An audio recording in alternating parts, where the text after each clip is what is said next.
So today, I've got a story for you. It's about how a huge breakthrough in the phone you've got in your pocket is on the verge of solving a really dangerous invisible problem. And it all starts with a simple question. Can you actually trust what you see? And look, this isn't about getting faster games or better selfies. Nope, this is about giving software the power to see what's hidden in plain sight, starting with something as simple as a piece of wood. Okay, take a close look at these two pieces of wood. To you, to me, they look exactly the same. You know that beautiful silvery gray color you see on old fences and decks? That's it. But here's the thing. One of these is totally harmless, just weathered cedar. The other one, it's pressure-treated lumber, and it is packed with a chemical called chromated copper arsenate, or CCA. And yep, that A stands for arsenic. This is what's known as the gray wood problem. All the visual clues that might have tipped you off have been completely bleached away by years of sun and rain. So if our eyes can't tell the difference, what about your phone? I mean, if you point your standard smartphone camera at this, it's going to see the exact same thing we do, just gray pixels, wood texture. And this is a massive, massive problem for recycling and the whole bioeconomy. Because if you accidentally grind up that arsenic-laced wood and turn it into, say, biochar for farms, well, that would be an absolute catastrophe. Now, some really smart people came up with a pretty clever first stab at a solution. It's an app called the 95 WOOD Digital Refinery. And the idea behind it was brilliant. Let's use AI to sort this wood waste right at the source, on a construction site, before it ever gets mixed in with the clean stuff. So the app's intake module uses this lightweight, on-device AI model called EfficientNet B0. You can just think of it as a compact but surprisingly powerful image recognition system. It's designed to be super fast and run without an internet connection, giving a simple clean or treated answer in like under 2 seconds. In theory, this is perfect, right? Especially for a driver who might be in a cellular dead zone.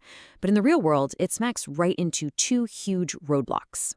This quote, man, it just gets right to the heart of the first flaw. The problem isn't the AI model itself, it's a fundamental issue of physics. A standard RGB camera, the kind that's in pretty much every phone, is physically incapable of seeing the chemical signature of arsenic. The data just isn't there in the picture. It's kind of like asking a microphone to see the color red. You can have the smartest software in the world, but it can't analyze data that the hardware never even captured in the first place. And that second flaw? It's the hardware gap. You gotta remember, industrial sites are tough environments. Running a computer vision model over and over and over again makes a phone so hot it can literally burn your hand. And then it throttles its own performance down to a crawl. Battery drain is another killer. And like we said, you're often in basements or rural sites with 0 bars, so processing in the cloud, that's a total non-starter. Today's phones just aren't built for this kind of heavy-duty, all-day AI work. So knowing all these limitations, you might be asking, how does the 905 WOOD system actually work today? Well, it uses a really clever, multi-layered workaround that accepts what the phone can do, and more importantly, what it can't do. They call it tiered validation, and it's basically a 2-step process you can see here. Step 1 is the fast triage. This happens right at the edge, the construction site. The phone app makes a quick initial guess. It's fast, but it's not perfect. Then for step 2, the scientific proof, the material gets sent to a central hub. And that's where they bring out the heavy machinery, expensive industrial-grade sensors like X-ray fluorescence or XRF, which can literally detect the individual arsenic atoms. It's slow, but it gives you definitive proof. Now, to manage all this uncertainty, the software has this brilliant built-in safety net called the precautionary principle.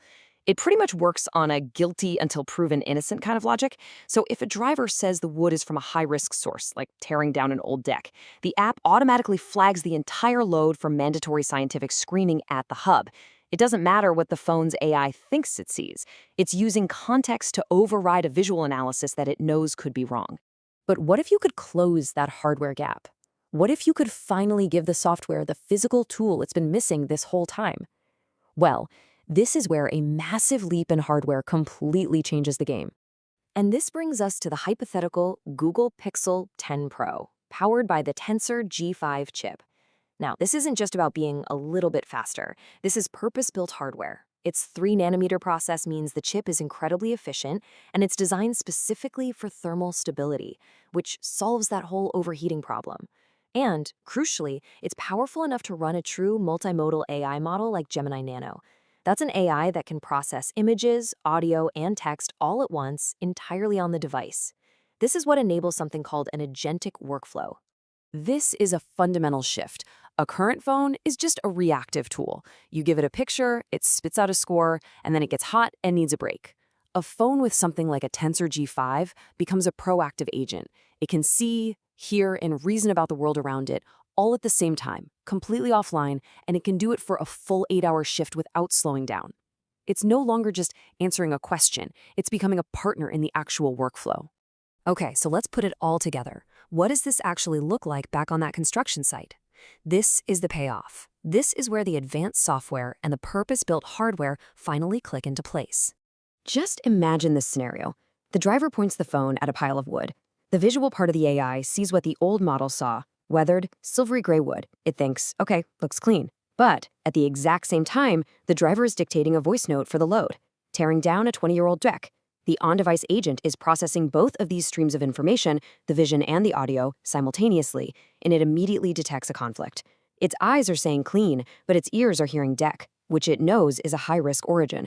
The agent applies that precautionary principle right there on the device and instantly flags the load as high risk. No internet needed, problem solved, right on the spot. So why does this matter so much? Because when you can actually trust the data you're capturing out there at the edge, you unlock something way bigger than just sorting wood a little bit better. You create what the system's architects call a digital refinery.